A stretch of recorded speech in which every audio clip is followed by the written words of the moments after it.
AP inter 2026కి సంబంధించి మనకి ఇందాకే పరీక్షా ఫలితాలు అయితే రిలీజ్ చేశారు. మనం ఆల్రెడీ లైవ్ కూడా పెట్టాము. సో మీ ఫలితాలు చెక్ చేసుకున్న తర్వాత సో మీరు కాన్ఫిడెంట్గా ఉన్నాం అని అనుకున్న సబ్జెక్ట్లో ఏమైనా తక్కువ మార్కులు వచ్చుంటే అది, లేదంటే కొంచెం బార్డర్లో ఫెయిల్ అయి ఉంటే సో మెయిన్గా ఈ యొక్క అవకాశం అయితే ఉందన్నమాట. నేను చెప్పేది అది చెప్తే కొంచెం మార్క్స్ అయితే ఇంక్రీజ్ అయ్యే అవకాశాలు అయితే ఎక్కువగా ఉన్నాయి. మెయిన్గా వీడియోలోకి వెళ్ళే ముందు మీరు ఇంటర్ అయిపోయిన తర్వాత బీటెక్ చేయాలి అని అనుకుంటే ఏప్రిల్ 19న ఈ ఒక ఎగ్జామ్ అయితే కండక్ట్ చేస్తున్నారు.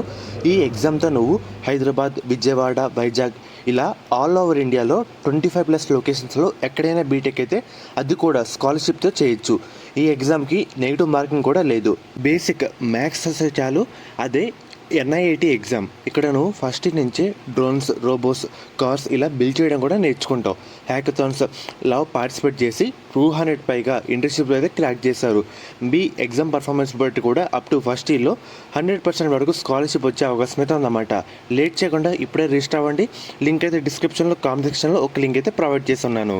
సో ముఖ్యంగా మీ అందరికి చెప్పేది, సో మన ఫలితాలు అయితే ఆల్రెడీ చెక్ చేసుకుని ఉంటారు. మీరు ఇందాక కూడా నేను చాలామంది అయితే లైవ్లో చెక్ చేశాను. సో దాంట్లో కొంతమంది విద్యార్థులు బార్డర్లో కొంచెం ఫెయిల్ అయ్యారన్నమాట. అండ్ కొంచెం మీరు కాన్ఫిడెంట్గా నేను మంచి మార్కులు రావాలి అని అనుకున్న సబ్జెక్ట్లో ఏమైనా తక్కువ మార్క్స్ వస్తాయి కనుక సో మనకి 2 పద్ధతులు అయితే ఉంటాయి.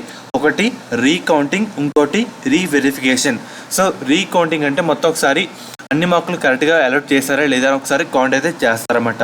మనకి రీవెరిఫికేషన్ అంటే మనం రాసిన ఆన్సర్ స్క్రిప్ట్ అదేంటే బుక్లెట్ మొత్తం మళ్ళీ కరెక్షన్ అయితే చేస్తారు. దానివల్ల ఏమైనా మిస్టేక్స్ ఉన్నా, ఏమైనా మార్క్స్ అలర్ట్ చేయకపోయినా మనకి రావడానికి అవకాశాలు అయితే ఎక్కువగా అయితే ఉంటాయి. తక్కువ అమౌంట్ అయితే ఉంటుంది. సో ఈ అవకాశం మళ్ళీ అయితే రాదు. అమౌంట్ గురించి కాకుండా కూడా కొంచెం ముందుకు వెళ్ళి ఒకసారి ప్రయత్నించండి. మీ కాలేజెస్లో వాళ్ళైతే కట్టించుకుంటారన్నమాట అమౌంట్ ఫీజు. సో అలా ముందుకు వెళ్ళి కట్టించుకోండి. ఎవరైనా బార్డర్లో ఫెయిల్ అయిన విద్యార్థులు అంటే మనకి ఉదాహరణగా 28 అలా అనుకుందాం అనుకోండి, 27 లేదంటే 26లో ఫెయిల్ అయిన విద్యార్థులు ఒకసారి వెళ్ళి రీకౌంటింగ్ అని రీవెరిఫికేషన్ ఒకసారి ట్రై చేయండి. అర్థమవుతుందా? అండ్ అలాగే నేను కాన్ఫిడెంట్గా అలానే సబ్జెక్ట్లో మార్కులు రావాలి, పక్కగా రావాలి అనుకున్న విద్యార్థులు కూడా ఒకసారి ముందుకు వెళ్ళి రీకౌంటింగ్ అండ్ అలాగే రీవెరిఫికేషన్ గురించి మీ కాలేజ్ వాళ్ళే కట్టించుకుంటారు. నేను చదువుతున్నప్పుడు ఆదిత్య కాలేజ్ సర్టిన్ వాళ్ళే కట్టించుకున్నారు అప్పుడు.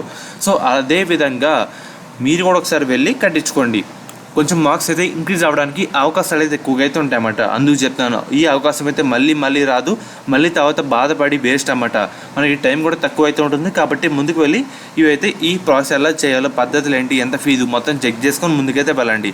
అర్థమవుతుంది కదా? బార్డర్లో ఫెయిల్ అయిన వాళ్ళు అండ్ కాన్ఫిడెంట్గా మార్క్స్ వస్తాయి అనుకున్న వాళ్ళు మాత్రమే చేయండి అన్నమాట. సో ఫ్రెండ్స్, ఇది ఈరోజు వీడియో.